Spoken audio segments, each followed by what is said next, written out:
The minutes of Britain's mandate are ticking to an end, but the nations are still deliberating over the future of the Holy Land.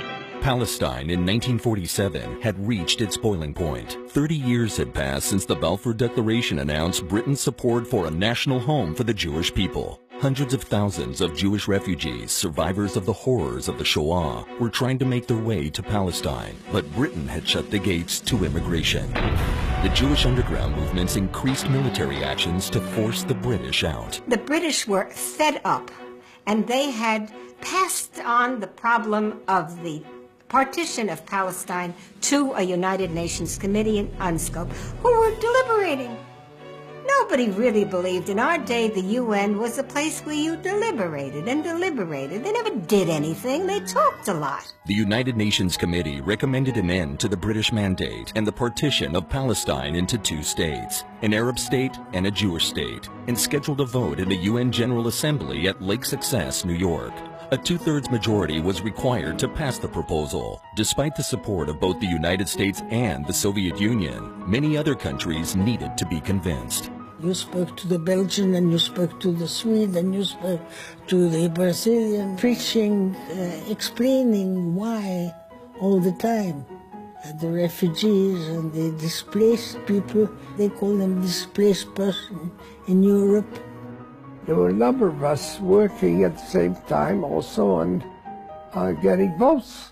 A preliminary vote showed the Jewish Agency delegation coming up short. The diplomatic team focused their efforts on three countries that were still undecided: Liberia, Haiti, and the Philippines. יום אחד אנחנו מקבלים צלצול מהמטה של ההגנה בפריז, הייתה הוראה לחפש בלונדון איזה גוי, והאיש הזה דיבר עם נשיא הפיליפינים, שהבטיח לו להצביע בעד, והנה מתברר שהשגריר שלהם בלייק סקסס, הוא לא קיבל הוראה. מצאנו אותו, זה היה כבר מאוחר בלילה, התחלנו להסביר לו שהנשיא לא עמד בדיבורו, והיה שקט, אז התחלנו לשאול מה קרה. אז הוא אומר, תשמע, אני חושב, I'm thinking. מה אתה חושב עכשיו ב3 בבוקר? הוא אומר, אני חושב איזה שעה עכשיו בפיליפינים. ובסוף הייתה שיחה עם נשיא הפיליפינים, והוא הובטח שהשגריר שלו יקבל הוראה. It was touch and go all the time till you got everything lined up. Haiti, of all countries, was the last country to come to vote.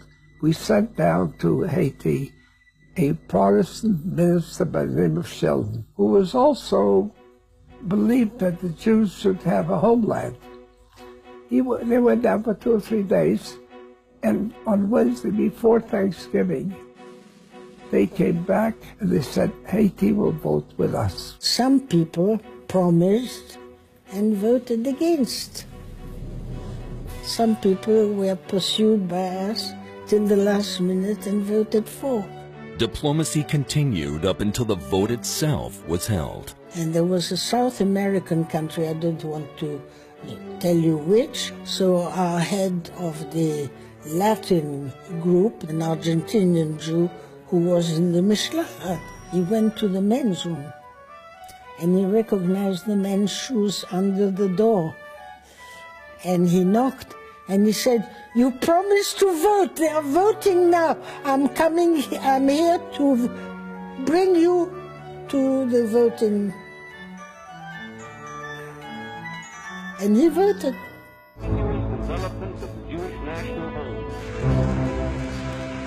This was Saturday night.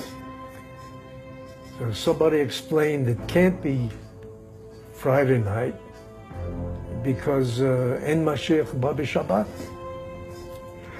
Of course, we huddled around the radio, which was only a battery radio, and kept conking out.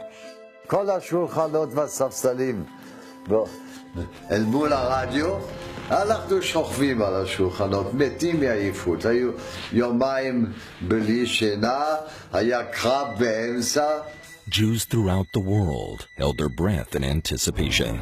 Those who are in favor will say yes, those who are against will say no. And the abstainers always, they know what to say. They went through the vote. We're going to start with that.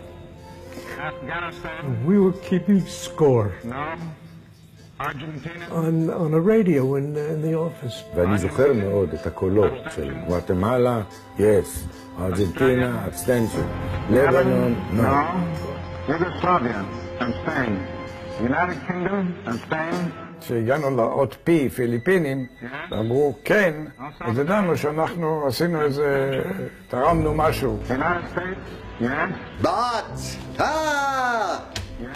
פלוס. נגד. מינוס. Venezuela, yes. I remember the excitement. This was our life. France, yes. Good. At one point, we made it. The resolution of the Dutch Committee for Palestine was adopted by 33 votes, 13 against, 10 abstentions. After the vote, people were crying. People were embracing.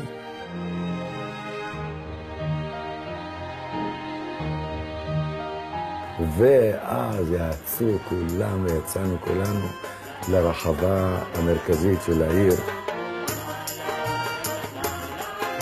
They were dancing in the streets. Even the British. I remember one of them came by in a tank, picked up some kids, take them on a ride around. The British soldier on guard was relieved. He knew, thank God, there's going to be an end to all this.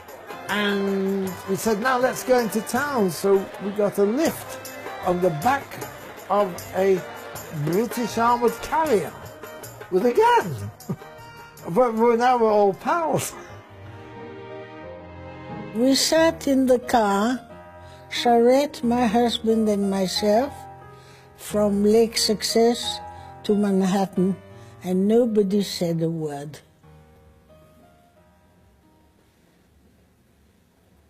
It was overpowering.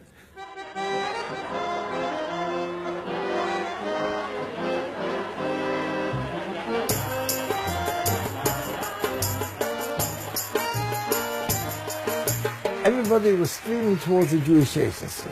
The government in waiting of the state to be headed by David Ben-Gurion. I have a picture of myself on the roof of the Sochrut building. I don't know how I got there. It had the biggest single horror dance I've ever seen in my life was that dance around that courtyard. Ben-Gurion, standing on the balcony of the Sochnut building, the heart of Jerusalem, and he raised his hand, and utter silence waited for his words. Tchi HaMedina HaIvrit. He called it the Hebrew state because it had no name, and asked everyone to sing Hatikva.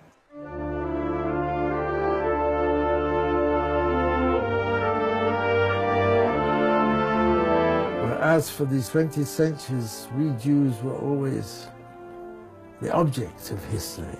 That is, an object where others made the decisions for us. As of that date onwards, we suddenly become again the subject of history, where we make the decisions for ourselves. ההרגשה הייתה, מעכשיו מתחיל עולם חדש. עולם שאין בו מגבלות, אין בו בעיות, טוב לכולם. There you were sitting, and there your country was forming itself as a country. I remember the moment. Something is now about to happen. The dream of 2,000 years, maybe. I mean, that's when we started imagining what might be.